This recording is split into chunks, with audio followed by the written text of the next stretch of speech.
విష్ణువు తొత్తులే కదా, పిలువతండి. ఈ రోజే తేలిపో.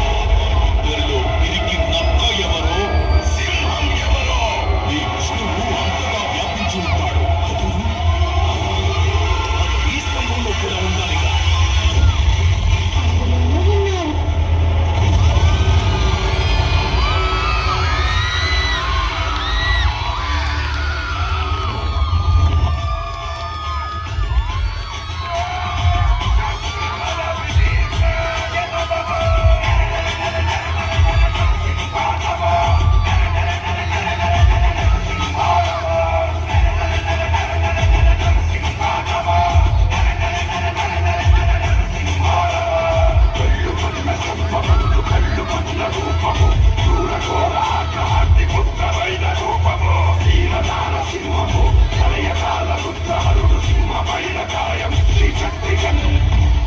నా మృత్యు గృహం లోపల కానీ వెలుపల కానీ సంభవించదు.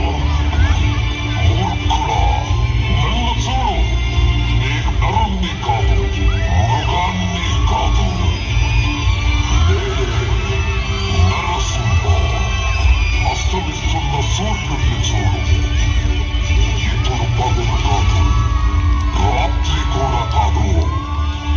నువ్వు గృహం లోపల లేవు, అలాగే వెలుపల లేవు. చూడు, నువ్వు గడప మీదున్నావు. నువ్వు భూమి మీద లేవు, ఆకాశంలో లేవు. నువ్వు నా తొడల మీద ఉన్నావు. ఇక శస్త్రం సంగతి విను. నా గోళ్లను బాగా చూడు. ఇది సజీవము కాదు, నిర్జీవము కాదు.